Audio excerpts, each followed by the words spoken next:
If you like audiobooks or audio shows, check out a free trial of Audible. Just click the link in the description. Welcome to Mindshock. I am your host, Bruce McGuire. This is JR.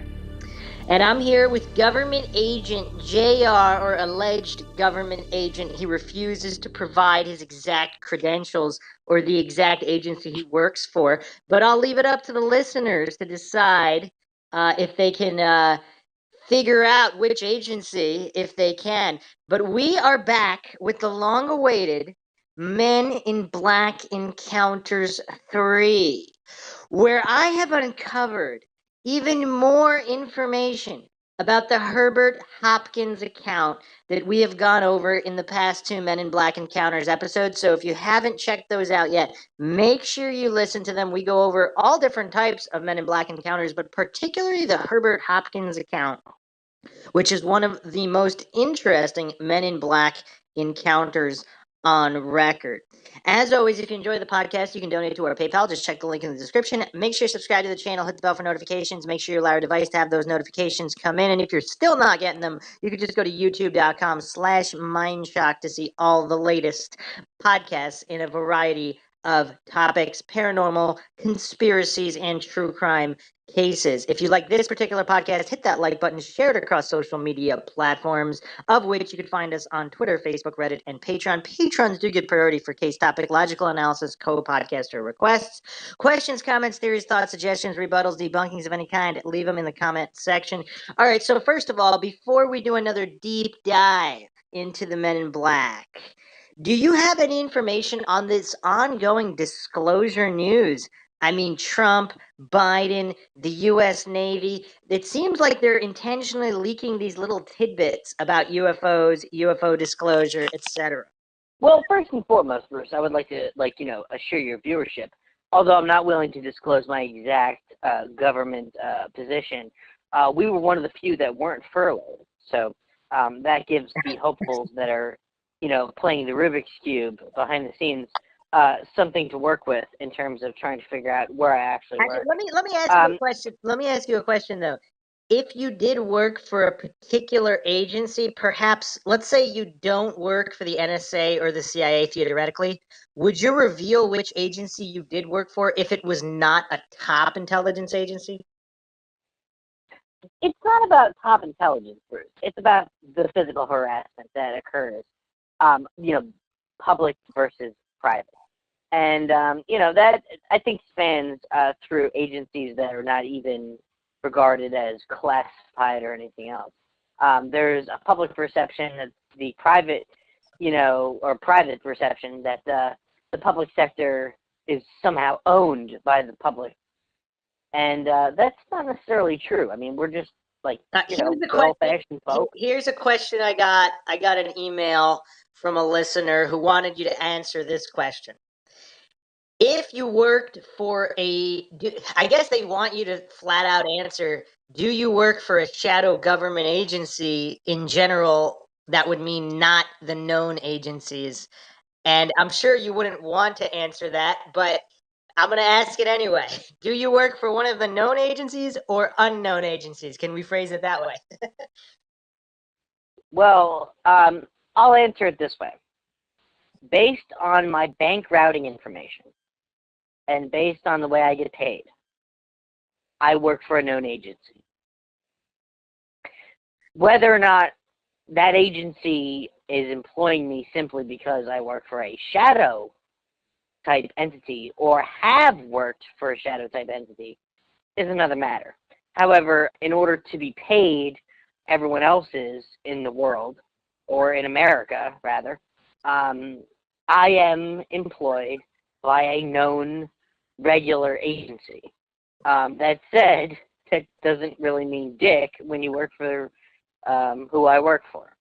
So I won't say that I have never done anything that's just basic, that's just, unclassified. I mean, even, walking the commandant's dogs could be considered classified. So, I mean, but in terms of payroll, I work for a legitimate agency.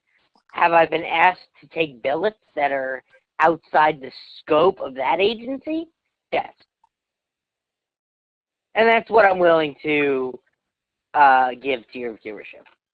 All right, fair enough. That was actually probably more of an answer than anybody was expecting. So thank you for that, JR. Okay, so now back to the original question with the supposed leaks and slow flow of information regarding UFO disclosure. What do you make of that? What is the current Washington, D.C. sentiment or government agents sentiment of government agency agents perhaps not directly involved, but on the periphery regarding this disclosure that seems to be leaking slowly? Well, I think that if you really look at the slow leaking of information, it would go all the way back to the, even Buzz in Apollo 11, noted that there was, unidentified aircraft. NASA told them in the capsule while they were in space, while they were away from humankind, that it was simply reflections on a window. How they could determine that at the time was a very interesting answer to his physical statement, which he has made publicly.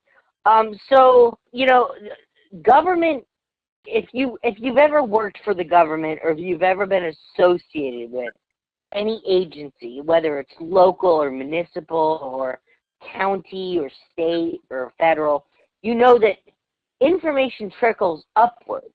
It never trickles downwards. So you might come across something that's just like, wow, what the hell is this? But, you just kind of like do your job because you're a GSX whatever, and you just kind of pass it up the line.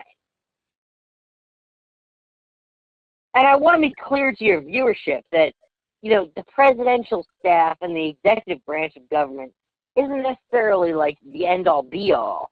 I mean, in terms of elections, because the public has the ability to elect the executive branch of government, yes, it feels like they're the top dog.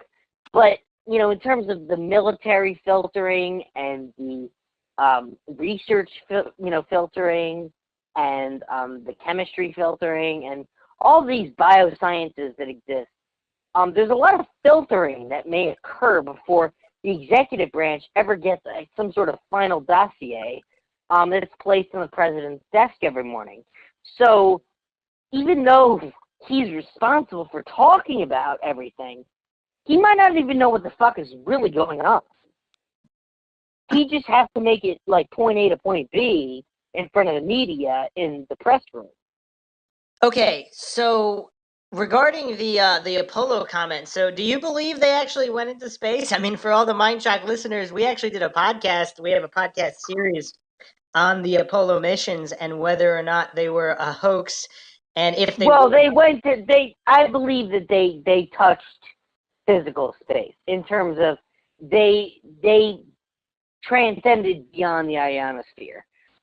Whether they landed on the moon and they did all this other stuff, or whether there's a space force according to Trump and all this other stuff, okay, that could be called into physical question. But third-party entities, third-party commercial enterprises have also entered into the area beyond the ionosphere. So by ionosphere, translate that for the flat earthers who are listening. Do you mean the firmament?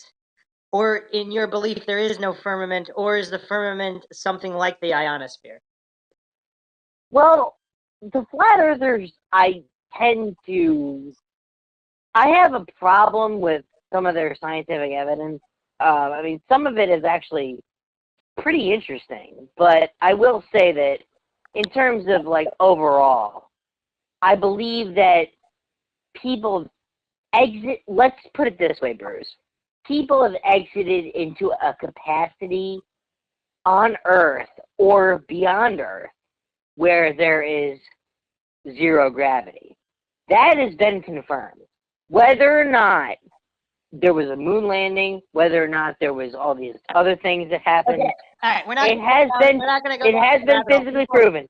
People want to know. Even on wait. Let me just finish. Even on Earth, there has been proven that you can achieve zero gravity on Earth. So I believe personally that there is a contingent of people that have exited gravity.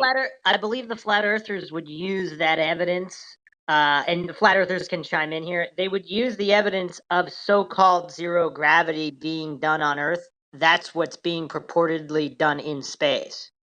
Possibly, but what I can say in defense of the fact that people have actually reached a pure zero gravity environment is it has been scientifically proven that people that supposedly entered a zero gravity environment have lost up to 2 pounds of muscle mass per day because they are in a zero G environment. Yeah, but which if you're in a wait, let me finish.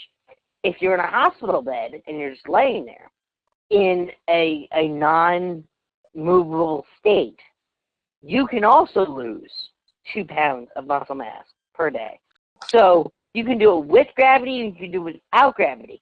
My question to the flat earthers is, if we're shooting people into a capsule and they're, it's been shown that, they've been exercising, how are they still losing that muscle mass per day? I believe the flat earther response would be they weren't shot in the capsule. So all of that's being filmed in some kind of controlled environment, and they would use that evidence that zero gravity simulation would cause a loss in muscle mass. But I believe their theory is that's all happening on Earth, not out in space. So anyway, this isn't possible. This but isn't a flat. I mean, when you think about like the basics of logic, I mean, it comes back to when you're a first grader and you really start to learn about money, and you learn about the value of money. You don't actually understand. Wait, listen. Wait. Let me just finish this, Bruce. I understand we're not going to go on long-winded tangents here, but I just want to answer your question for the viewers, fully. When you're in a situation such as a first grader and you're taught the value of money, you're taught, the dollars and cents, and things such as, Bitcoin and other things, if you can't teach it to a first grader, I would not invest in it.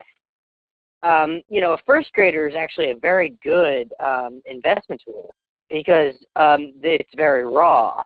So if they say, oh, I like this or I like that, I would actually go with that personally. But that said, in terms of if we apply that to physics,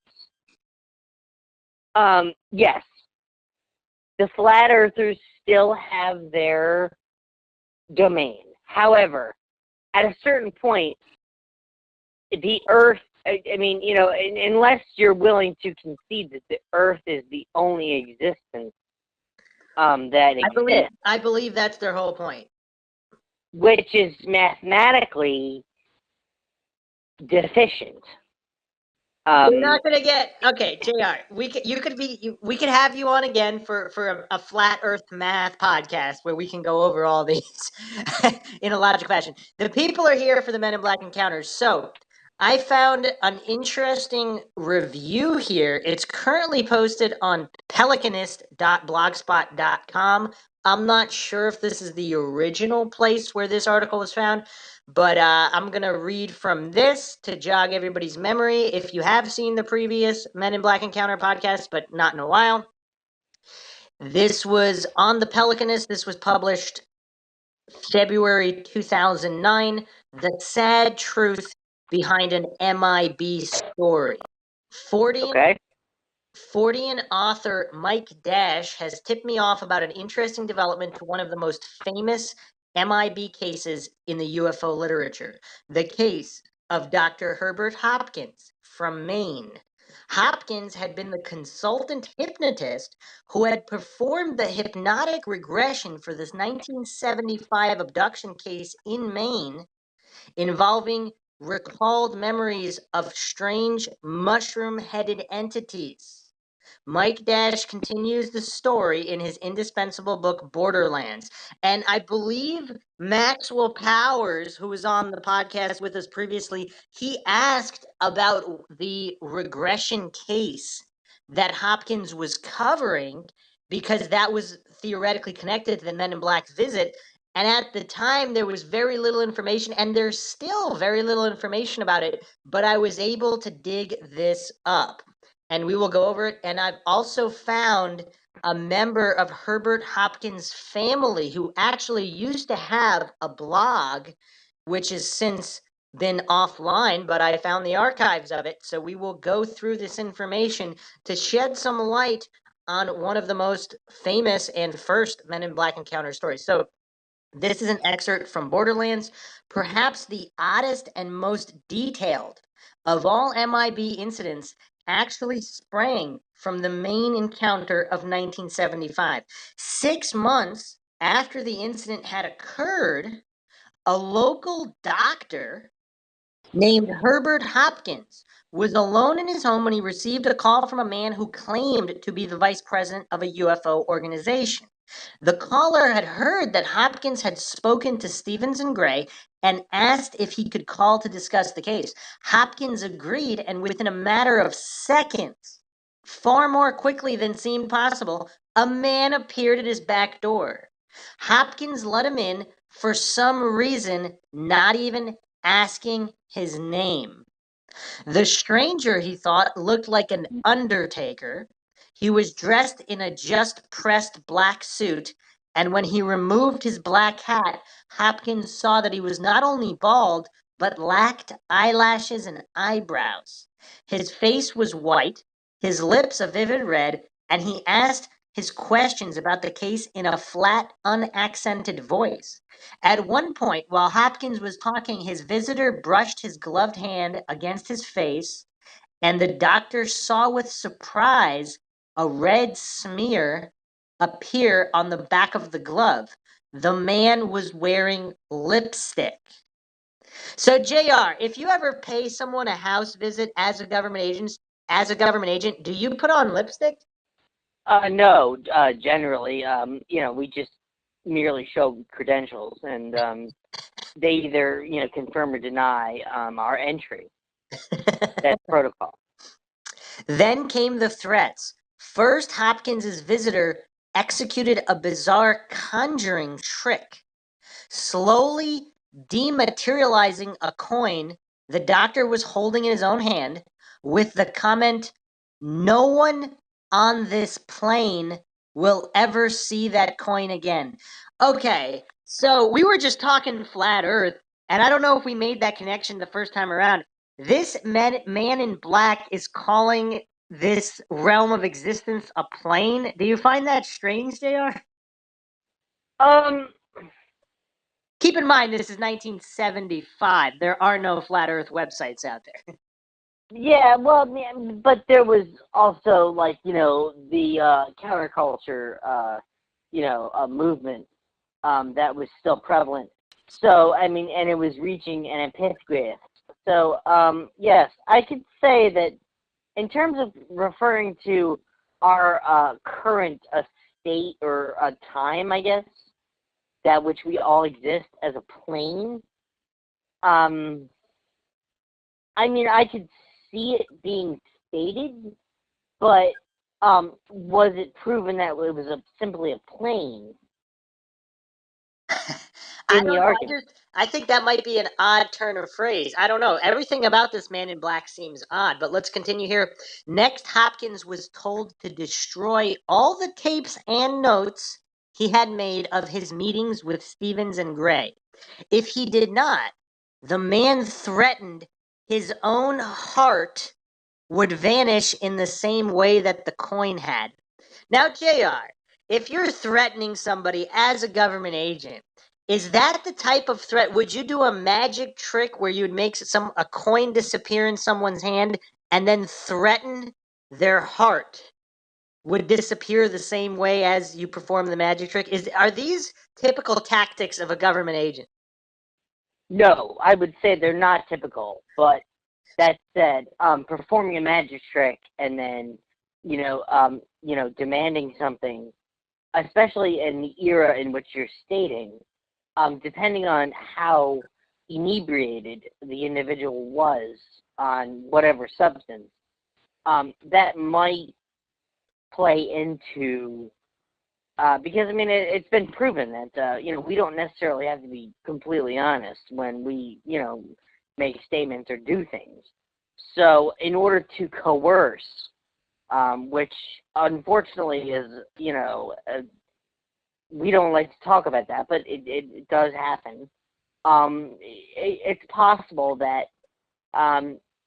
in this particular circumstance, the individuals were being coerced, based on their own personal beliefs. Does this seem Not necessarily. Does this seem like he's being hypnotized in a way? Because even Hopkins is saying he let the guy in for some reason without even asking his name in mere seconds after receiving the phone call, and nobody's apparently like this is rural Maine, so. Do you think there's some kind of hypnosis going on? Is this guy really from the government? Are the men in black actually aliens, or are they some kind of androids or cyborgs of a certain type? Well, like we are taught specific suggestive things. In terms of the level of suggestion, it's pretty intense. I will say that it's not necessarily unheard of. All right, so let's. This account is about to get even more strange. We went over it before, but we'll just do a quick overview before we get into the new information with Hopkins's nephew and the regression case. As he spoke his last words, Hopkins remembered, I noticed that his speech was slowing down. A bit unsteadily, he got to his feet and said very slowly, my energy is running low, must go now, goodbye. The man walked woodenly out of the house towards a bright light that was shining in the driveway, and Hopkins did not see him again. So, so we've discussed this account in a lot of different ways, and I believe we've introduced the theory. I don't know if anybody has said this anywhere else, but Maxwell and I went over this multiple times as well. Was this some kind of a human drone sent by some other intelligence, an otherworldly intelligence or interdimensional intelligence, extraterrestrial, ultra-terrestrial, whatever you want to call it, some kind of a non-human intelligence sent this man in black? That's why it's so weird, because that's their closest approximation to how some kind of government agent would behave. That's why it's off, because he's not actually a government agent, but it's some kind of an intelligence replicating what they believe a government agent would act like for whatever purpose. I mean, it might just be for fun and games, or it might be because they really are trying to suppress some kind of knowledge. I wouldn't say that it's for fun and games, Bruce. I would say that, there are two physical things that, could be considered here. And the first would be a Manchurian candidate, or, someone that was engineered, which has been proven by science and fact and legislature and by, testimony that our government has, in fact, attempted at certain points to produce agents that were free-floating. That is a fact. I mean, that's something that you can look up. I mean, there's Operation Project Artichoke, there's Project Blue, there's Project... So, to have someone that's stimulated for a period of time, then collapses and needs resuscitation, wouldn't necessarily be... I mean, it's not like you see in the movies where it's the Bourne Identity. Like certain circumstances, people are propped for certain reasons. So you believe you believe this was an actual human as opposed to some kind of robotic? Well, I'm not saying that. What I'm saying is that there are plausible arguments that have been fact-checked and proven to the government. Now, why they would need to speak to this particular individual, that's where we become gray area.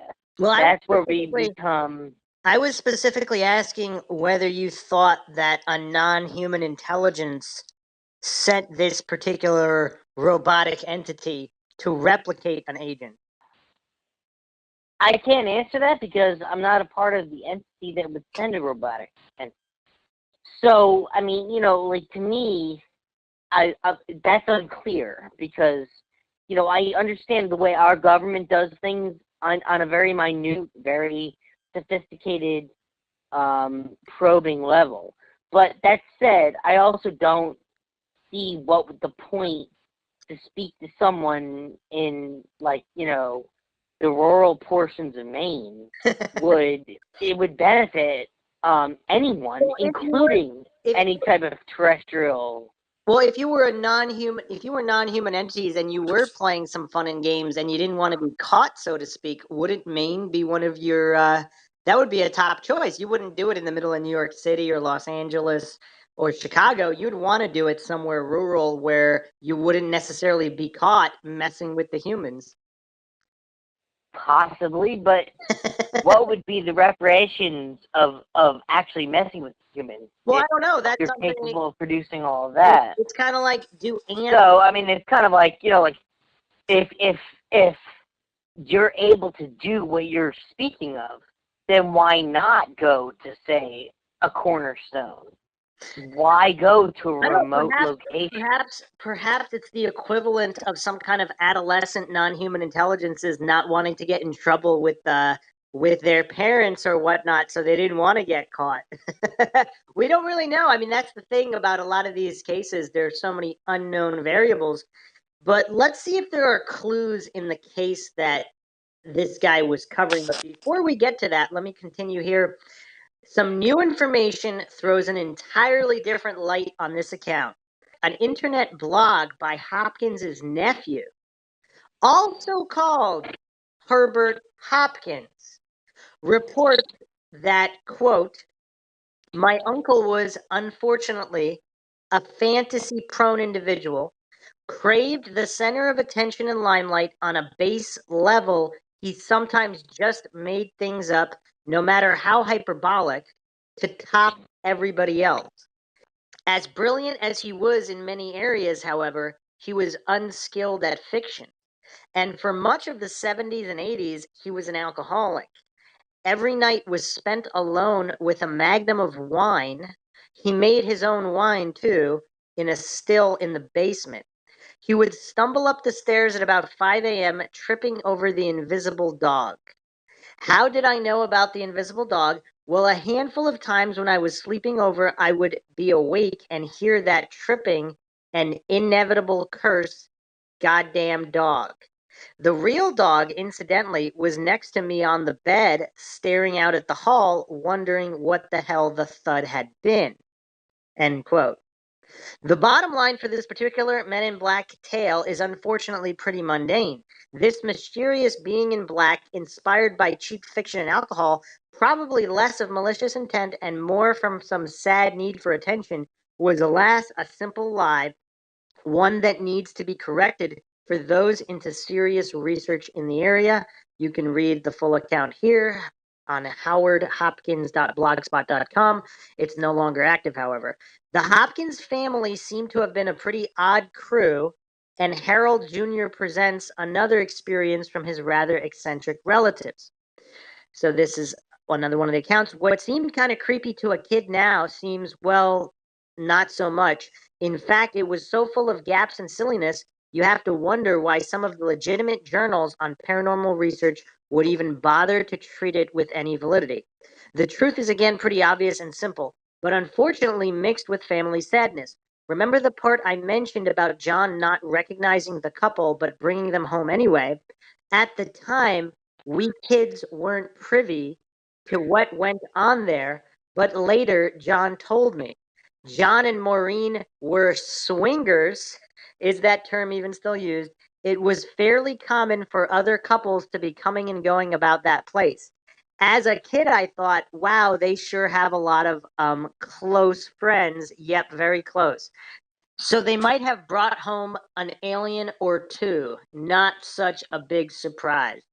I seem to recall that this MIB incident featured in one of John Keel's reports in Flying Saucer Review.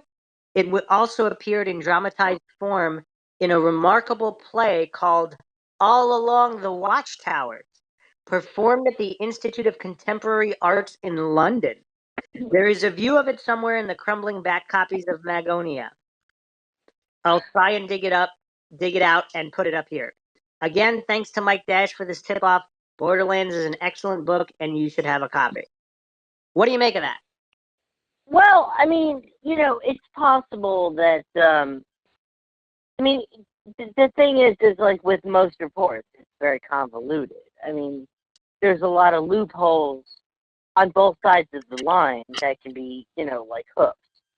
So, I mean, but in terms of the actual validity of the account, it could be. But I mean, if you're looking from a purely scientific perspective with no, paranormal or any type of other, you could write it off as simply dementia. I mean, it's difficult. Well, no, I'm not saying that he did have that, but I'm saying that it's difficult to actually come to any kind of conclusion when you have gaps such as that. Okay. I mean, his own family sounded skeptical, even though they have a support page. It sounds... Well, it was just the nephew. What we have here, the nephew or someone alleging to be the nephew, is skeptical. But here's the thing, though.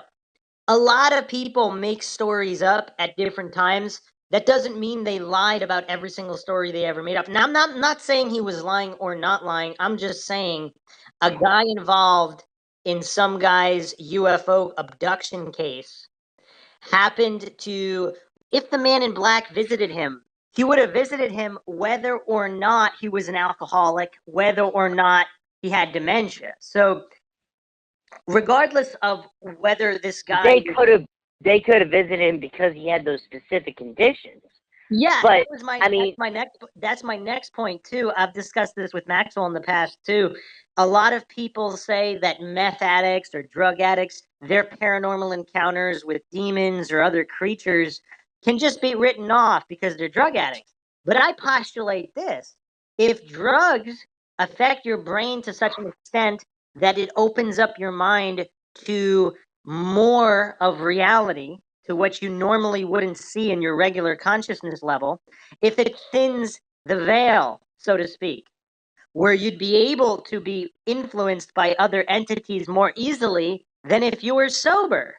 In which case, does the meth use disprove or prove or increase the likelihood of their experience? So yes, the men in black might have targeted him specifically because he had some slight issues, that if the men in black were sent by some kind of higher forms of intelligence, they might have been thinking ahead and they didn't want him to spill the beans. So if they knew about his alcoholism or whatever, his spinning of tall tales, or even not, they might not think anybody would believe him, which is quite valid, of course. But either way, this is obviously a biased account. Now, it might be biased in the direction of this nephew knows more than we do, and he is telling the truth, or he has a particular bias that he views his uncle as a spinner of tall tales, so he wouldn't take him seriously no matter what. So even if the account was real, he would never think it was real. And then regarding the swingers argument, that's an interesting point. But again, does that make it more or less likely? Because if the men in black or this higher intelligence knew that they entertained swingers in their home, was that what necessitated the woman in black agent? Because if they were posing as men in black and they knew they were swingers, they couldn't have a man and a man, not in the 70s or whatever. So they had to create the woman in black in order to blend in with the other swingers. So that was their undercover gig. So does that increase or decrease the likelihood of these cases being legitimate? A lot of cognitive dissonant coincidence theorists would just dismiss all of that, and it's easier to say, oh, that guy drank a lot. Well, a lot of people drink a lot. Does being an alcoholic somehow put you on a magic list where the men in black would never visit you? It's really strange how all these logical fallacies are employed by the cognitive dissonant to dismiss cases. Now, again, I'm not saying this case is legitimate in any way. I'm just saying using logical fallacies to dismiss them wouldn't be logical or scientific. Let's examine some of these comments here. Some people believe Howard lied to promote his own work, although apparently he wasn't really that famous. He could have continued. He could have made a follow-up visit. He could have really capitalized it. It appears he didn't. So what? I'll say this, Bruce. I mean, like, let me just interject. I mean, like, yes, science, I think that's where people fall short is, we watch too much television where science is the answer to everything now. I think that we're becoming a much more agnostic culture. Whether or not you believe in a religion or whatnot, that's your own personal beliefs. I'll say things like, there's human spontaneous combustion, okay? It's been identified that a lot of individuals that suffer from spontaneous human combustion are gross alcoholics that smoke cigarettes. So it could be, hey, like the match hit my leg and I've got so much alcohol in me that I just suddenly combust. However, science doesn't have an answer for that particular condition. So, to preface it or to put a stamp on something and say, oh, well, it's this, I think is wrong. We have to identify with the fact that this gentleman really did believe that he was abducted, really did believe that he actually experienced these things. And you have to treat it from almost a psychiatry standpoint where, medications may not be the answer. He could have legitimately done this. I mean, man has been in the jungle for what? 5, 6, 7,000 years? So to say in the terms of millions of years that have transpired in terms of the Earth's existence, that this is not possible, I feel would be technically irrational based on the laws of physical mathematics, which we all hold credence to. Are you saying you're not a new Earth creationist? I'm saying that I'm willing to accept the fact that there are things that cannot be explained. And that's a fair point. Let me finish going through these comments regarding the write-up I just went over. What Howard Hopkins fails to understand is that there are people who have encountered these beings, and the description given by Herbert Hopkins fits exactly. So Howard Hopkins may be one after the limelight himself. The drinking may be due to the encounter. Frightening indeed. So, yeah, that is a good point, because a lot of these Men in Black encounters, particularly 70s, the 80s, the ones we went over, there was no internet or social media, so a lot of their accounts, if they made them up in very similar fashions, which is quite interesting. Here's another commentator. Yeah. Here's another comment. Well, go ahead. No, you can give your statement. Well, I'm just saying that, we're talking about the Men in Black in terms of the American government, and our government has only existed for 300 years. There are other cultures out there that have existed for, 4,000 to 5,000 years, and they have their own variations of the same type of precept in terms of the MIB. So, we're grasping at straws here, trying to figure out, is this a government conspiracy? Whereas, is this a people versus world versus space conspiracy? Or interdimensional conspiracy. Or interdimensional. Yeah. There's a lot of options on the table here, yeah. All right, so here's another account. I encountered one around 2009 during a trip to Atlantic City. We were staying at a creepy inn. My boyfriend likes a bargain. We were at the bar one night, and I suddenly noticed a strange man sitting at the bar to my right. I was at the front, he was at the side right. I thought, well, I hadn't seen him when I'd looked away, and he must have sat there quietly because I hadn't noticed. However, he was a very weird-looking person. He had a hat pulled down very low on his head and a pair of large eyeglasses. His skin was terribly pale, and his mouth looked crumpled in. I kind of smiled, and he didn't change his expression or position. I couldn't tell if he was looking at me or not. The bar girls never approached him to take his drink order. After a few minutes, I noticed he was gone, but had turned my head and didn't see him leave. I was surprised and said aloud, "Oh, he's gone," to which my boyfriend, who had been sitting to my left the whole time, asked, "Who?" I said, "The man who had been sitting to my right." My boyfriend said there was nobody sitting there. It didn't occur to me until some years later that it was a ghost. But then I've been thinking about it, and I thought it might have been an alien man in black.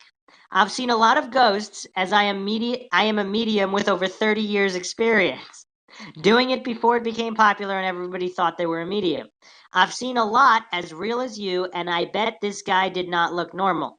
I also recall such a weird feeling at this inn, so creepy. I even said to boyfriend that I thought there were aliens there for real, even before that experience. I just got the creeps from the place. I also think it was some kind of awful crime-ridden drug mafia type place, just weird as can be. So do you, and this comment was posted in 2017 regarding a 2009 trip to Atlantic City. So do you think we need to do an episode on the ghosts of Men in Black? Well, I'm sure we probably do, Bruce. But I mean, I will say one thing. You know, like in a circumstance like that, it's very difficult to take the story seriously from, you know, the bearer of the American people because of certain situations. One, she stated she was staying at a cheap inn. One, she stated that, you know, her, you know, boyfriend or significant liked a bargain. You know, things like that. Normally, when you go to a type of situation or a type of housing situation such as that, you simply gain a room for the night. The pool is always closed, even though they have one. You know, they always have a menu, but it's never available. And, you know, like it's the type of thing where when you go to grab the toilet paper on the toilet seat, the actual toilet itself shifts because it's not bolted to the floor. So, you know, in terms of plausibility, it has to be taken into consideration, but it's not the most credible story. Do you think And that's where people fall short do you think this of these things. do you think this creepy inn, as well as many other stories, is it some kind of an interdimensional nexus where interdimensional entities can move back and forth between the Earth realm and other realms? I don't know. I mean, you know, it would have to be a type of situation where I would have to actually see the inn for myself. I mean, you know, she says creepy inn. Well, I mean, she's talking about Atlantic City. Have you ever been to Jersey? Have you ever smelled what that smells like? Have you ever been to, you know, like the lower part of Jersey? I mean, you know, like they'll house anything for anyone at any price. I mean, they'll let you bring your horse into the fucking room if, you know, you pay enough money. So, I mean, you know, like it in terms of the actual, like, stasis of the place, it's not like she was staying at the plaza and she had some sort of experience on, you know, the 15th or 16th floor. You know, so All right, let's continue on with these comments. Here's a mind-shocking one. This one was posted relatively recently, July 13th, 2018. Thought I'd add this to this thread. Dr. Hopkins was my uncle, and Howard was my brother. So this is his niece talking allegedly. Yes, technically, yes, Dr. Hopkins liked to drink a bit, but I don't think that makes his encounter false. He was a brilliant man. He needed to keep his mind busy, so I don't doubt he did a lot of research in that area. I don't dismiss the encounter as my brother did. Different perspectives. As for the odd people in the family, we did have some, but it was interesting to see. As for the swingers, a few years later, she shot and killed her husband. And this is labeled Robin with a Y. So this is someone saying that she's Dr. Hopkins' niece. And she disagrees with Howard, the nephew, that the story was false. What do you make of this comment? well, first of all, it would have to be fact checked to see whether or not she was actually his niece. But I mean, moreover than not, you know, in terms of she's willing to believe the fact that, you know, he wasn't just a simple drunk, you know, who made up stories, you know, at the edge of a pub.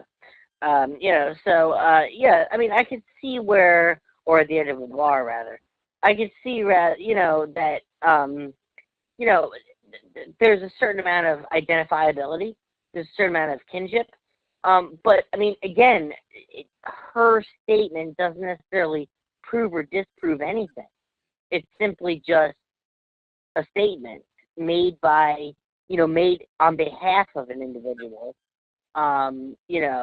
regarding, his physical state at the point.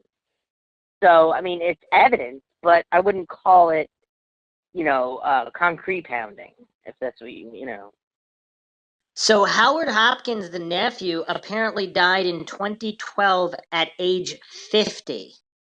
And he was a main author of more than 70 horror stories, westerns, and the series The Chloe Files.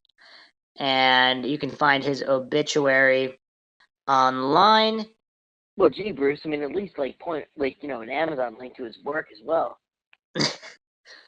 So, yes, apparently, we can verify that he was who he said he was. We cannot verify Robin per se here. It's just a comment. I mean, again, everybody's biased to a certain extent. Now we're going to get into more craziness. So we are going to go into the encounter that Hopkins was covering before he was contacted allegedly by the Men in Black. So this is from UFOinsight.com, the disturbing alien encounter of David Stevens.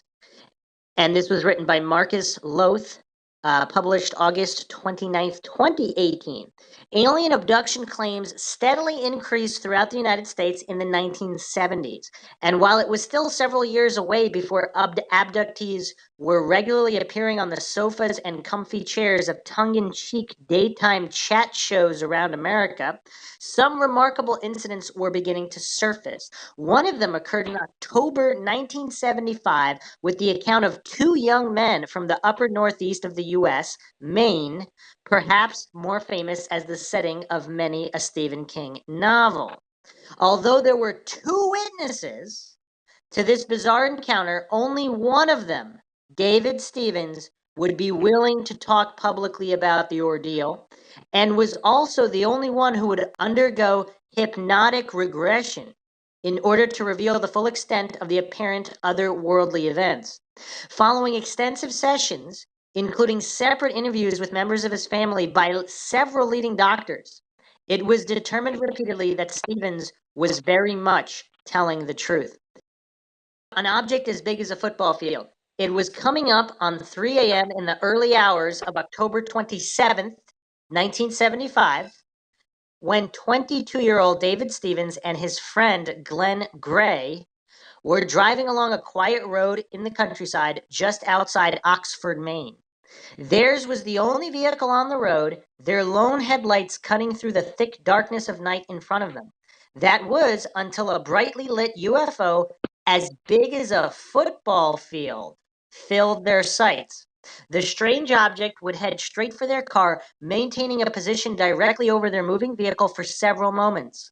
Then a beam of light shot from the behemoth-like craft and hit them. The vehicle immediately went into a sideways skid, coming to a stop around 15 feet further down the road. Each man must have blacked out, as the next thing they knew, they awoke in the stationary vehicle and several hours had passed. They returned home confused, both aware that something very much out of the ordinary had just happened to them. However, it would be several weeks before Stephen would go see a doctor and undergo hypnotic regression to unlock the missing hours following the blinding light incapacitating their car. When he listened to the hypnosis sessions back, his mind was flooded with the disturbing events on the lonely road near Maine. Incidentally, subsequent investigations would reveal a corroborating witness of sorts. Although they didn't see the incident involving Stevens, a police officer would report a similar UFO at the same time and in the same area. It is highly likely he witnessed the same object David Stevens claims he saw and went aboard. Now that's very interesting. I don't suppose there's a lot of alien abduction cases where another witness, let alone an officer of the law, came forward to corroborate the UFO lights at approximately the same time as an alleged abduction. I mean, this does seem to be a rare case. Probably not, Bruce, but I will say a couple of things. The first and foremost thing is that if aliens really wanted to abduct, why did they pick remote locations of the United States of America specifically? Well, The second thing is, two the points. second thing second thing I would point out is, what makes people think that this is not the United States government directly? Okay, so regarding your first point, there actually are UFO abductions reported in like New York City, Los Angeles, some big cities. It does happen. It's just much more rare. But for the most part, it's kind of like what we discussed earlier. Like let's say you're an innocent researcher and you want to chip animals. It's just a lot easier to do it in the remote wilderness because there'll be less people asking questions, less people in the way. But why are these people specifically chosen when they specifically research particular angles? I mean, if I was a researcher and I was doing an experiment, and let's just use like a dozen mice as an example, why would I pick all of the mice researching just me? Why wouldn't I pick other mice that didn't have any interest in the paranormal to begin with? But pick those? But a lot of these people being abducted had no interest in the paranormal. We're not talking about Herbert Hopkins here. We're talking about the guy that Herbert Hopkins was treating. Well, but he was associated after the fact, because Herbert Hopkins is the doctor he went to see. Where I found the case because Maxwell brought up he wanted to know more about the case that prompted the MIB to contact Herbert Hopkins.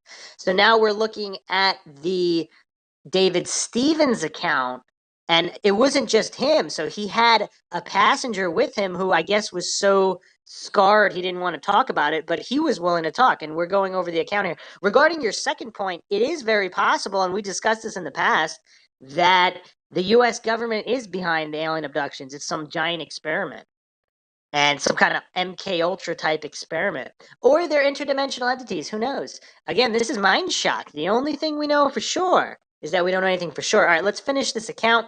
Taken to the only thing we know for sure is that we're listening to Mindshock. Well, we're not even sure about that, are we?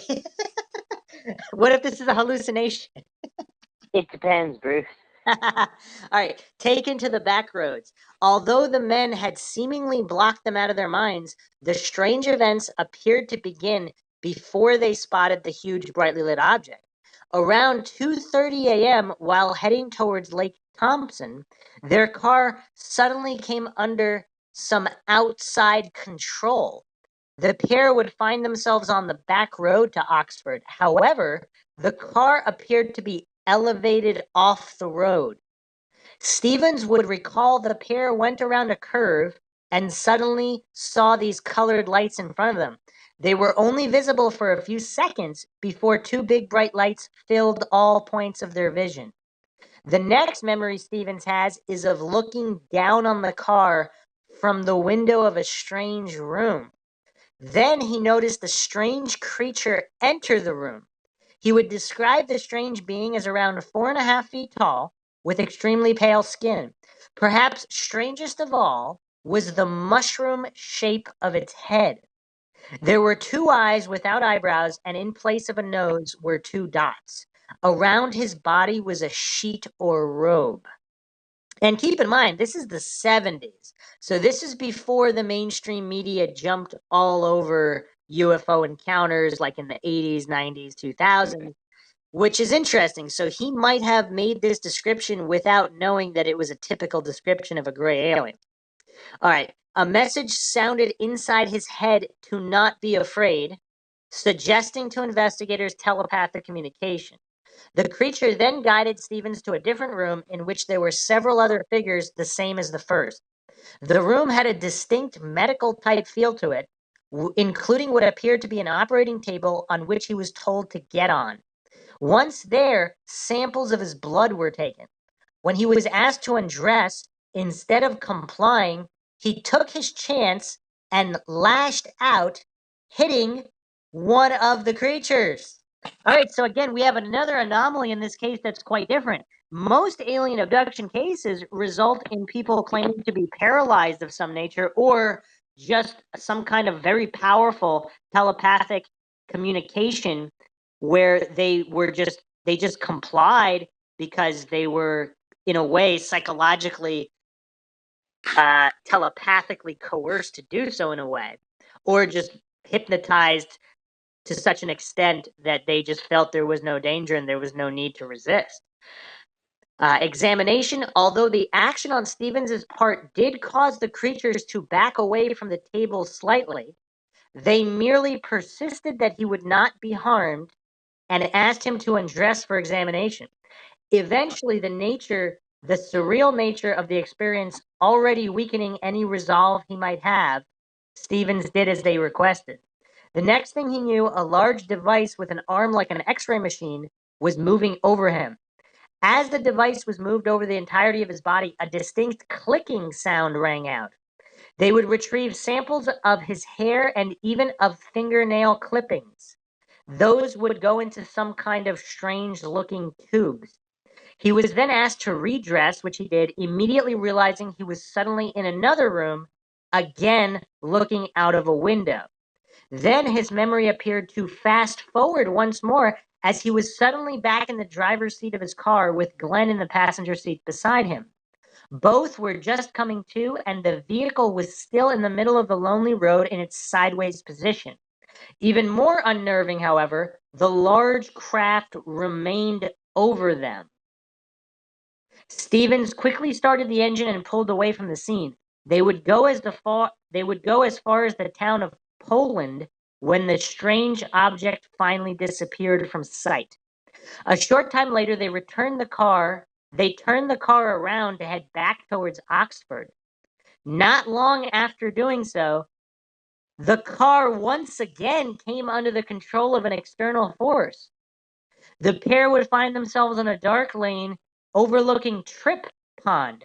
That was when the engine cut out and a large craft appeared in front of them. This is really bizarre. This is unlike any other abduction case that I've heard of. I mean, obviously there are people that have had recurring alien abductions, but how many times has something happened like this in the scope of one night? Their vehicle is taken under some control, levitating, then they're abducted. They're returned to the vehicle, but the craft doesn't leave. It just kind of hangs out. They drive somewhere else away, but then they turn around, I guess, to go back home, and then they come under control again, and then there's another craft. The second sighting, the mothership. The craft was no more than 300 feet from the roof of the car.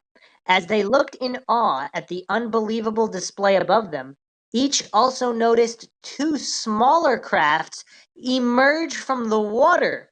So now we have USOs, unidentified submerged objects. They would rise high before diving towards the water again. They would repeat this several times before they, along with the main craft hovering over the crippled car, shot into the air and disappeared. The encounter had lasted around 20 minutes. By the time they restarted the car and set off to Stevens' parents' home, the sky above them was beginning to lighten. A look at the clock revealed it to be after 7 a.m. So that is quite some time. So they came up, it said that this whole ordeal started at approximately 3 a.m. or before 3 a.m. Now it's 7 a.m. The two young men went straight to bed after arriving home, determined to keep the encounter to themselves, lest everyone think we were nuts. However, shortly after arriving back, both began to feel extremely ill. Stevens would recall how they felt like we were in a daze and a feeling as though he couldn't walk, see straight, or hardly talk. When Stevens' mother examined the young men, she would find their hands and feet swollen, with both men sweating, yet complaining of feeling intense cold. Despite them doubling their layers, I couldn't keep them warm enough, she would recall. By the end of the day, around 12 hours after the incident, they began to feel somewhat better. However, both wouldn't feel back to full health for several days. Investigations and flashbacks. Although the pair were intent on keeping their sighting to themselves initially, their sudden mystery illness changed their thinking. At around 5 p.m. on the day of the incident, Eldon Bartlett, the deputy sheriff of Oxford County, would visit the pair, who would speak of their encounter to him.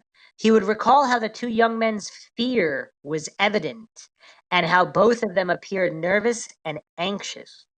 The following evening, on October 28th, another visitor would arrive at the Stevens family home. Brent Raines, a Maine resident working for the Center of UFO Studies in Chicago, wished to speak with the two witnesses after hearing of the sighting through connections in the county sheriff's office.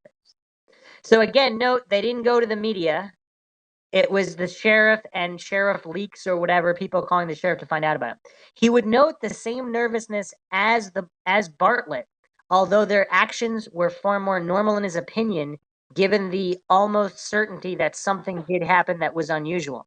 Following a brief conversation with both men, Raines would drive the pair to the scenes of both sightings, the cornfield near the roadside and the dirt road overlooking Tripp Pond. Although both men went along, both refused to leave the vehicle once there. The men began seeing flashbacks of the incident over the following days. It was becoming more and more obvious that something lurked in their memories. UFO investigator Shirley Fickett of the International UFO Bureau would soon examine the case. She would ultimately instigate the hypnotic regression sessions. Stevens was the older of the two men and seemingly more mentally stable. Because of this, only he would undergo hypnosis. The hypnotic regression session. Dr. Herbert Hopkins was an experienced practitioner of hypnotic regression. He would conduct the sessions, which would begin on December 2nd, 1975.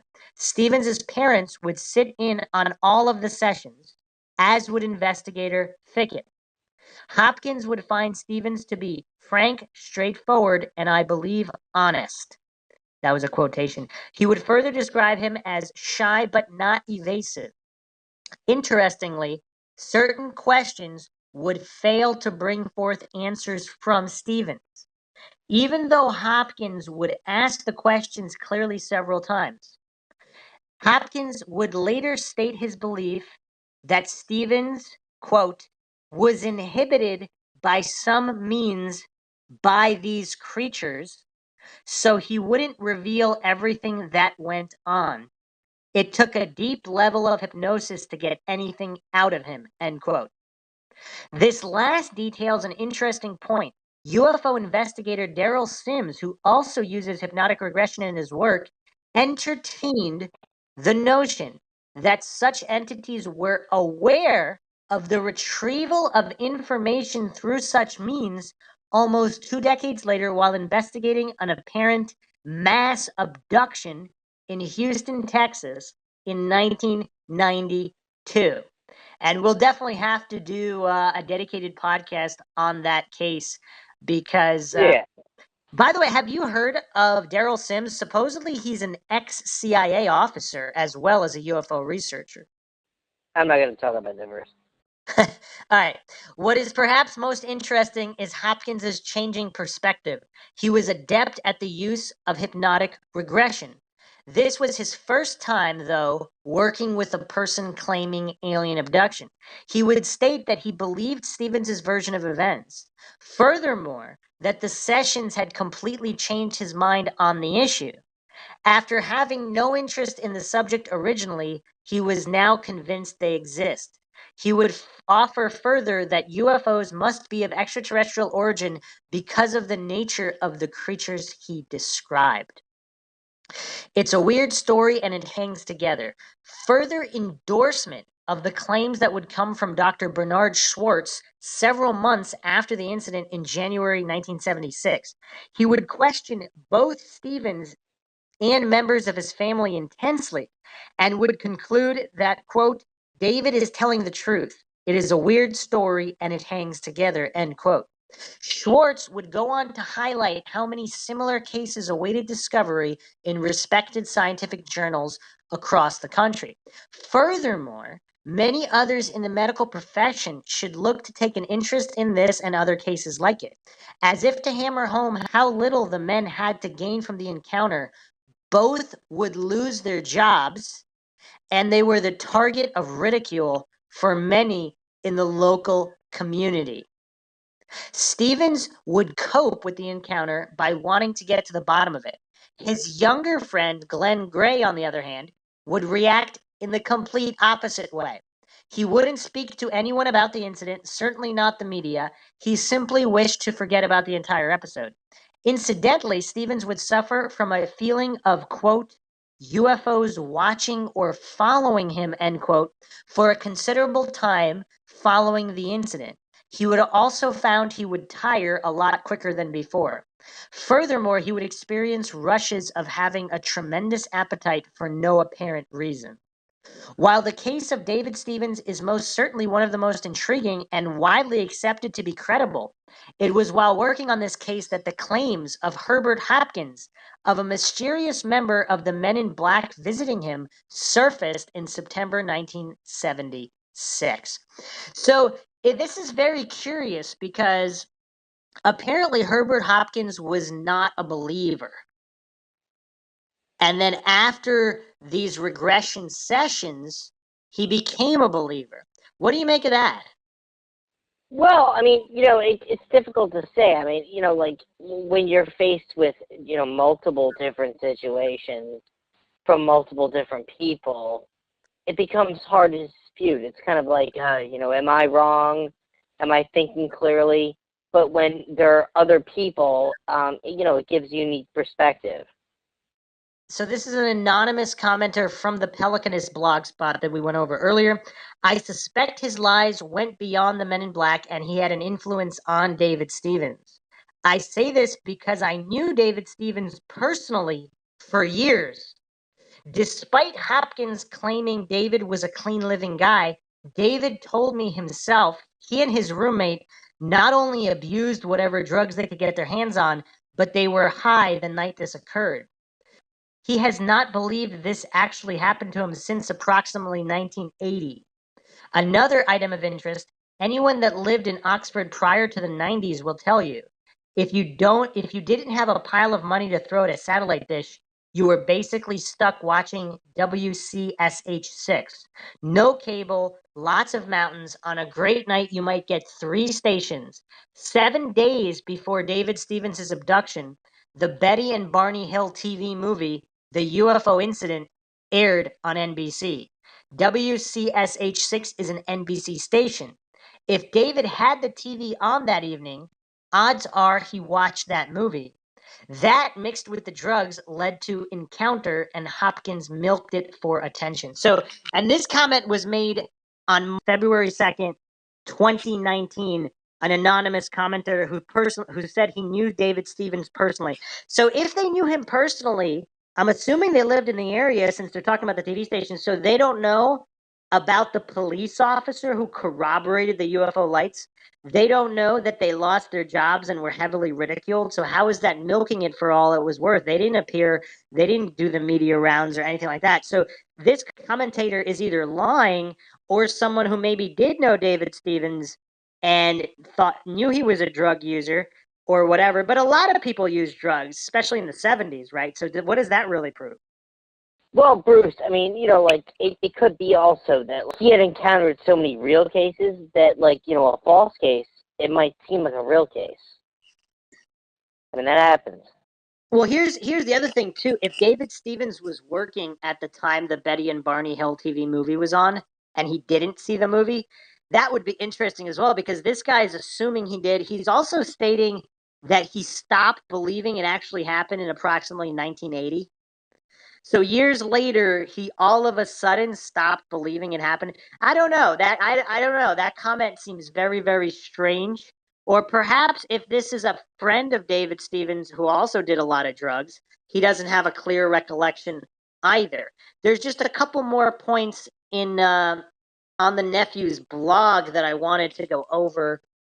This was the blog that is currently offline. He posted on January 13th, 2008, The Truth About a Man in Black. I got a phone call the other day from an interviewer for an internet show dealing with the unusual occurrences and the supernatural. The person I spoke with was interested in a member of my family who'd passed away a couple years back and a certain experience that relative had reported.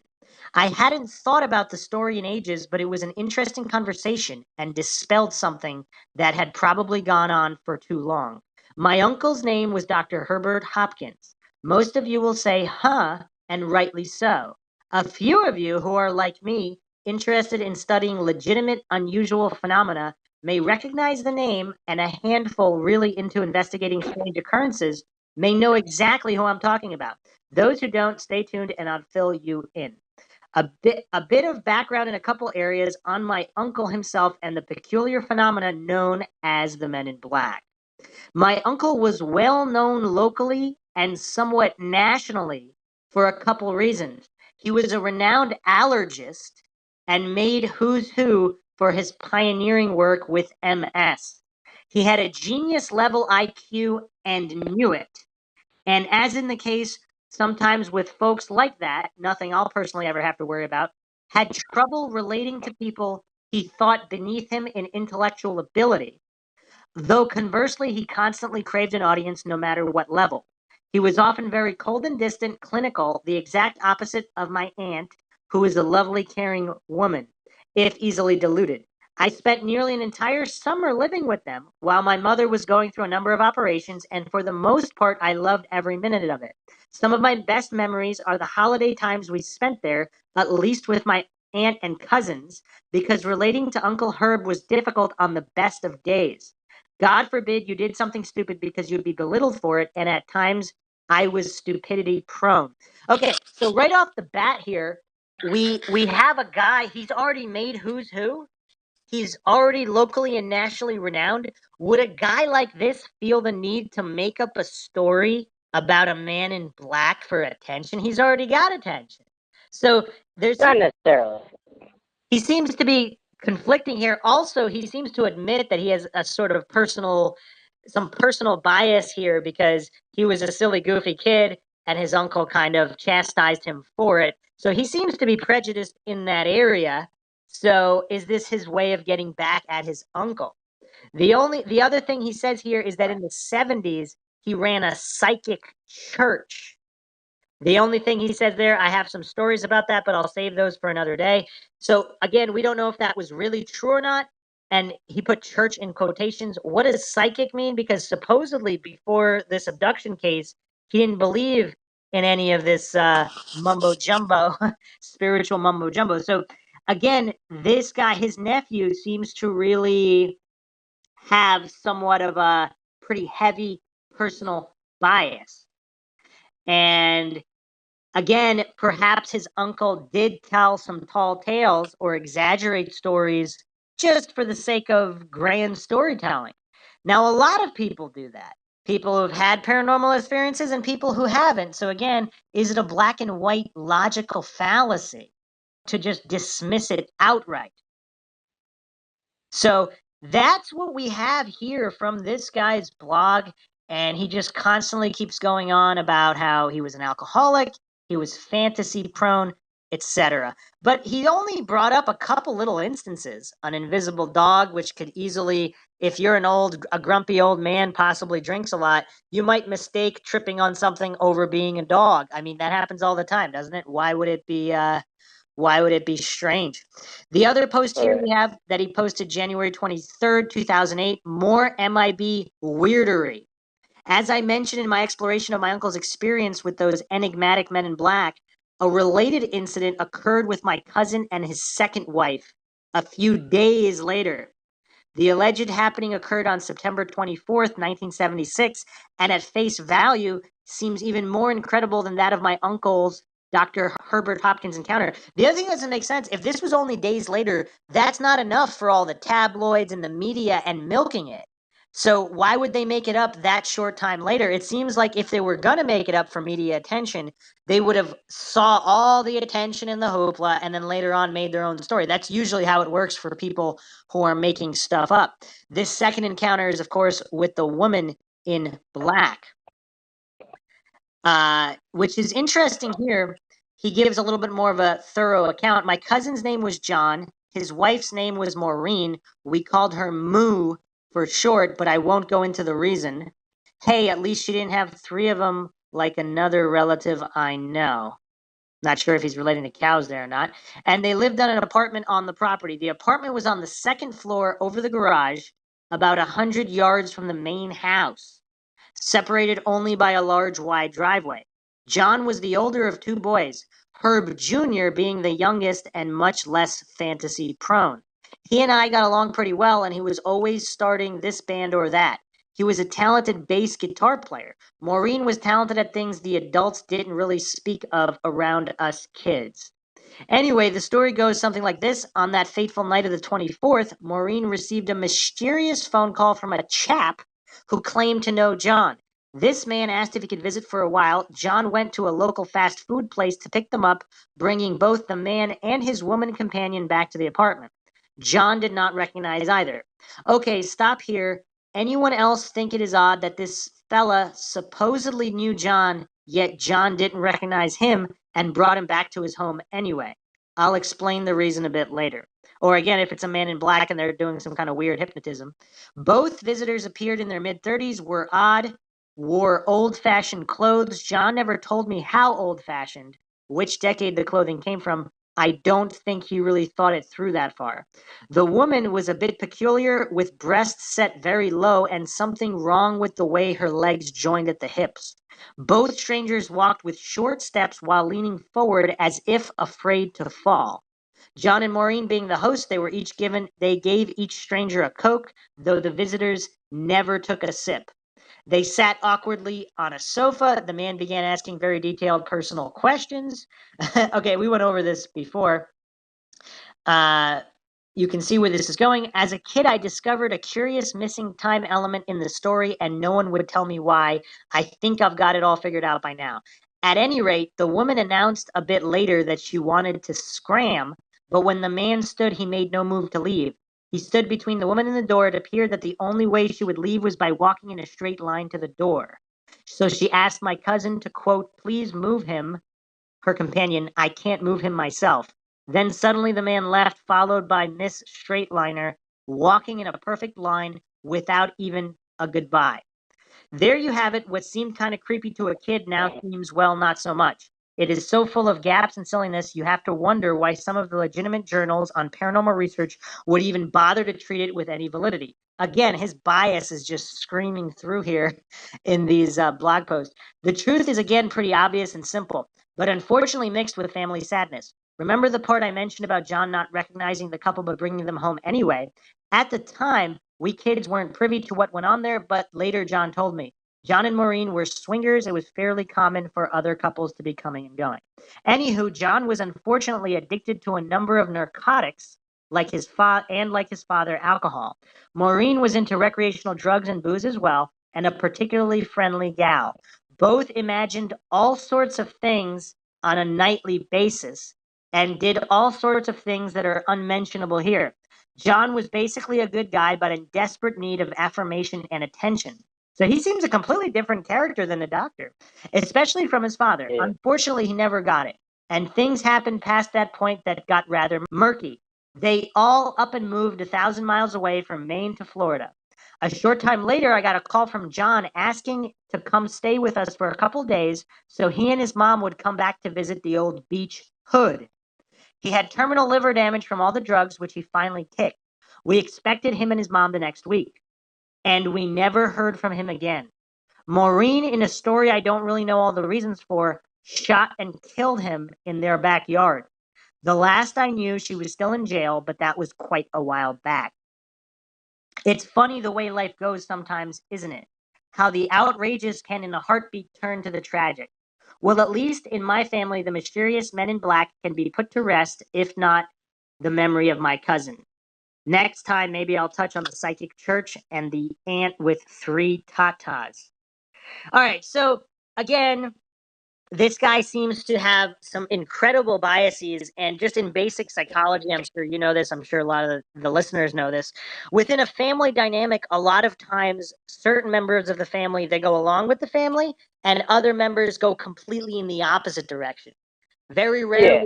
rarely is there an objective, neutral middle ground not clouded by various biases.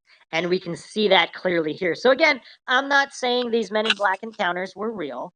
I'm not saying they weren't real. I'm saying it's difficult to know, but it stands to reason that if some higher intelligences did send these Men in Black, and these accounts do eerily mirror other Men in Black accounts. So it's really bizarre. It's just very bizarre, and we found all these extra mind-shocking details because this is Mindshock, the most comprehensive podcast covering the most mind-shocking topics, from true crime to the paranormal and various conspiracies. So, what are your final thoughts on these cases, JR? Well, I guess it could be viewed as convoluted. I have to take it seriously. But that said, it's kind of like the old expression. They left enough rope to hang themselves. It's not like it was perfect, and it never seems to be perfect. So I don't know if it's designed by aliens or designed by the American government or it's designed by people seeking attention. So it's difficult because there's no clear cut, or if our government has clear cut. They're obviously hiding it from us. God bless those people. If they're behind closed doors. But it in terms of the end or the or, it's convoluted. Yeah, there's a lot of moving pieces here. I don't think it's that simple, but I'm just going to close this out with this. How often are family members truly objective? And that's what I'm just going to leave it there, because if this other poster really was the news, it would depend on the dynamic of the family, I would think. And it would also depend on his nephew's cognitive dissonance, because if his nephew is just a normal, thoroughly indoctrinated into scientism individual who doesn't believe in aliens, who doesn't believe in Men in Black in any capacity, and would never change his mind about anything, that's the lens that he's reviewing this through. So of course, but there's also the lens of the aim to disappoint and the aim to please. So, you also have to look at it from the perspective of, in terms of a family dynamic, you're dealing with situations where, unfortunately, there are situations where your family is throwing you under the bus, and then there's, a time where the family is catching you when there's no reason necessarily catching you. By his own admission, he's clearly carrying on a lot of baggage regarding his uncle, just because of the way his uncle treated him. So is this his way of getting back at his uncle? I don't know. I mean, those are some personal details he revealed. So we will let the listeners decide. So whether you think this case was legitimate or not, what do you think of all the coincidences, anomalies, the fact that these Men in Black were reported like other Men in Black? And this is the 70s. See, if this had happened in 80s, 90s, 2000s, that'd be a little different because the information is already all over the place.